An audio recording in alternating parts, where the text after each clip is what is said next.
Hello my dear friends. आज की class में हम डिस्कस करेंगे सेकंड लॉ ऑफ थर्मोडायनेमिक्स। अगर आपको वीडियो की पीडीएफ चाहिए तो आप टेलीग्राम ज्वाइन कर सकते हो, वहाँ पे आपको सारी पीडीएफ एक साथ मिल जाएंगी। तो शुरू करते हैं। सेकंड लॉ ऑफ थर्मोडायनेमिक्स को हम डिफाइन कर सकते हैं नंबर ऑफ वेज में, अलग अलग तरीके से डिफाइन किया जा सकता है।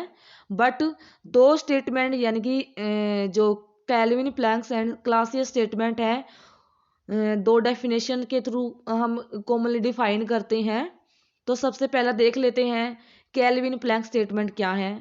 According to Kelvin Planck statement, it is impossible to construct an engine working on a cyclic process whose sole purpose is to convert heat energy from a single thermal reservoir into an mechanic equivalent amount of work। क्या है इसका मतलब? यह impossible है किसी engine को बनाना, यानी कि ऐसे इंजन को बनाना इम्पॉसिबल है जो कि साइक्लिक प्रोसेस में काम करता है और उसका कंप्लीट इफेक्ट क्या हो, कंप्लीट जो काम क्या हो, हीट एनर्जी एक थर्मल रिजर्वायर से, एक सिंगल थर्मल रिजर्वायर से शेयर करे, उसी से ही मैकेनिकल वर्क मिले। यानी कि जितना हमने हीट दिया है उतना ही हमें वर्क मिले, यानी कि हीट रिजेक्शन ना हो। तो ऐसा कहीं आपने कहीं भी नहीं देखा होगा कि जिसमें 100% हीट से 100% वर्क मिल गया हो। कुछ ना कुछ डिग्रेडेशन या लॉसेस होते हैं। तो जो हीट इंजन ऐसा नहीं है इस स्टेटमेंट के अकॉर्डिंग कि जिसका कंप्लीट इफेक्ट हो हीट एनर्जी को मैकेनिकल वर्क में कन्वर्ट करना। कुछ ना कुछ रिजेक्शन जरूर होगा। यानी कि जो कैल्विन प्लैंक स्टेटमेंट के अकॉर्डिंग क्या है कि डिग्रेडेशन ऑफ एनर्जी होगा कहीं ना कहीं। जब भी अगर मैकेनिकल वर्क लेना है, हमें प्रोड्यूस करना है हीट से, तो डिग्रेडेशन ऑफ एनर्जी जरूर होगा। कभी कभी इसको बोल देते हैं law of degradation of energy. और हीट इंजन क्या होता है? हीट इंजन एक ऐसा डिवाइस है जो कि यूज करा जाता है कन्वर्ट करने के लिए हीट एनर्जी से मैकेनिकल वर्क, यानी कि हीट एनर्जी को यूज करके मैकेनिकल वर्क लिया जाता है हीट इंजन से। तो हीट इंजन अगर देखा जाए एक्चुअली में दो टेम्परेचर सोर्स होते हैं। एक temperature source at higher temperature जो कि ज़्यादा टेम्परेचर है, और दूसरा होता है सिंक। दो रिजर्वायर हैं, और रिजर्वायर क्या होती हैं जिसके ऊपर या तो हीट ले लो या रिजेक्ट कर दो, रिजर्वायर के ऊपर कोई इफेक्ट नहीं पड़ेगा। और सोर्स जिसका टेम्परेचर ज़्यादा है, सिंक जिसका टेम्परेचर कम है।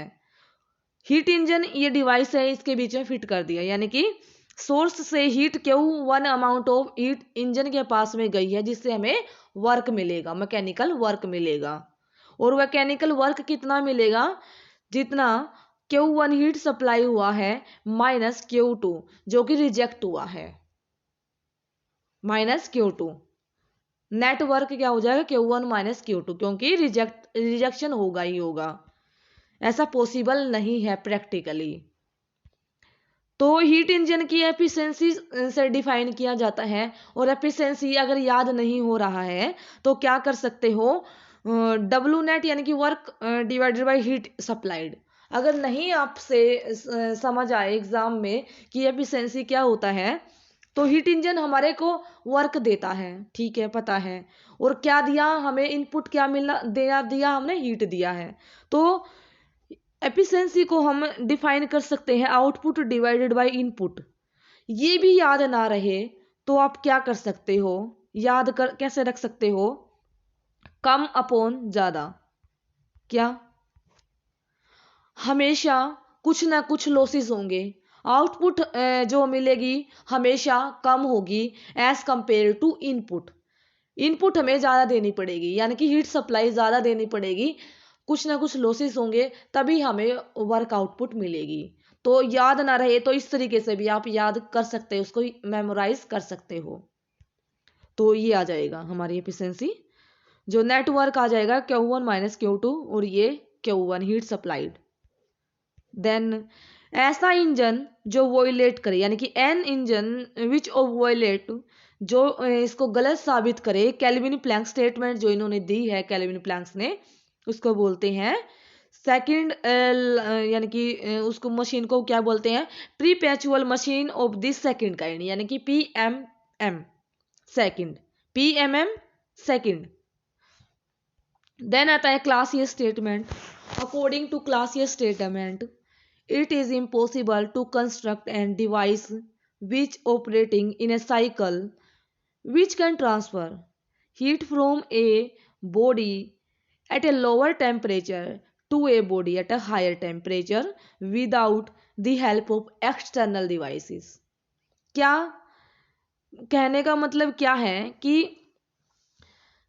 एक सिंपल लैंग्वेज में कि heat lower temperature to higher temperature बिना किसी एक्सटर्नल एजेंसी से फ्लो नहीं कर सकती। उसके लिए हीट फ्लो करने के लिए low temperature to higher temperature कुछ ना कुछ हमें एक्सटर्नल डिवाइस लगाना पड़ेगा, क्योंकि आप लोगों ने पढ़ा होगा हीट ऑलवेज फ्लो करती है higher temperature to lower temperature, but अगर हमें lower temperature to higher temperature पे हीट सप्लाई करना है तो पॉसिबल नहीं है। ये क्लासियस स्टेटमेंट बोलती है, ठीक है। तो इस तरीके से हीट फ्लो नहीं हो सकती खुद से lower temperature to higher temperature, कुछ ना कुछ वर्क हमें इनपुट में देना पड़ेगा तभी फ्लो करेगी। तो ये जो एप्लीकेशन कहाँ पे यूज होती है, इन रेफ्रिजरेटर या और हीट पंप में, यानी कि क्लासियस स्टेटमेंट की एप्लीकेशन यूज होती है रेफ्रिजरेटर और हीट पंप में, ठीक है। क्योंकि रेफ्रिजरेटर एक ऐसा डिवाइस है जो कि कूलिंग का काम करता है, तो उसके अंदर जब वो हाई हमारा इन्वायरमेंट का टेम्परेचर ज़्यादा होता है, रेफ्रिजरेटर का कम होता है, तभी तो वो हीट सप्लाई करता है। लोअर टेम्परेचर होता है फिर भी हीट सप्लाई करता है हाई टेम्परेचर पर, हमें कुछ ना कुछ वर्क देना पड़ता है उसको। फिर आता है हीट पंप। हीट पंप एक ऐसा डिवाइस है जो ऑपरेट करता है इन अ साइक्लिक प्रोसेस और मेंटेन करता है temperature of A hot body at a temperature, maintain the temperature of a hot body at a temperature higher than temperature of the surrounding, यानी कि टेम्परेचर को मेंटेन करने का काम करता है, हॉट बॉडी का टेम्परेचर को मेंटेन करने का काम करता है जो टेम्परेचर सराउंडिंग का टेम्परेचर ज़्यादा होगा। तो हीट पंप ऑपरेट करता है between atmospheric temperature and hot body temperature के बीच में ऑपरेट करता है। और हीट पंप इस तरीके से दिखाया जाता है, यानी कि ये हॉट बॉडी टेम्परेचर और ये एटमॉस्फेरिक है। और जब एटमॉस्फेयर से हीट को रिजेक्ट करना है, एटमॉस्फेयर से यानी कि लो टेम्परेचर है, हॉट की तरफ हमें रिजेक्ट करना है, तो क्या होगा, कुछ ना कुछ हमें वर्क देना पड़ेगा। WP के नाम से हमें कुछ ना कुछ वर्क देना पड़ेगा पंप में, ठीक है।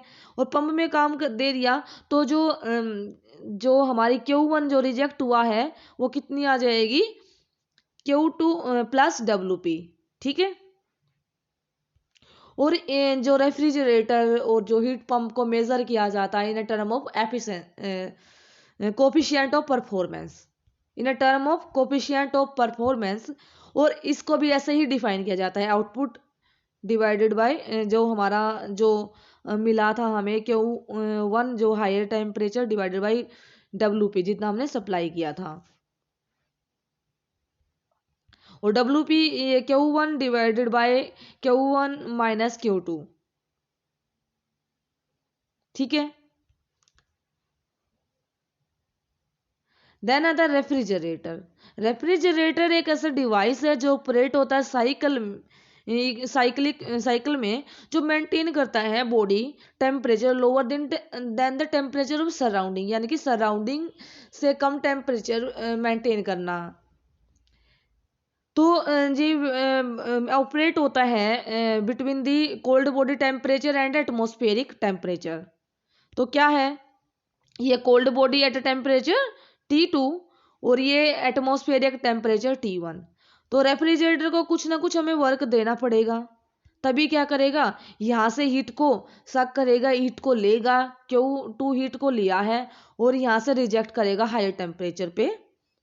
तो जो Q1 आएगा वो आएगा Q2 प्लस WR, यानी कि कितना हमें रेफ्रिजरेटर को वर्क दिया है।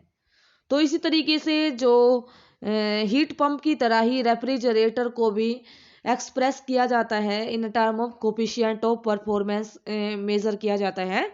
तो COP रेफ्रिजरेटर के केस में आ जाएगी Q2 divided by WR, Q2 divided by Q1 minus Q2। और ये टर्म याद रखना इम्पोर्टेंट है क्योंकि ये हीट पंप और रेफ्रिजरेटर के बीच में एक रिलेशन को शो करती है। क्या, COP of the heat pump is equal to COP of refrigerator plus 1। क्या, COP of heat pump is greater than COP of the refrigerator by unity, यानी कि एक से ज्यादा होगी।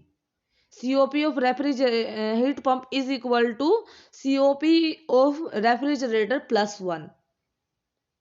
ठीक है, ये था डिस्कशन। आई थिंक आपको हेल्पफुल लगा है। अगर वीडियो हेल्पफुल लगी है तो आप लाइक कर सकते हो, शेयर कर सकते हो, अपने फ्रेंड्स के साथ में शेयर कर सकते हो। Thank you, have a nice day.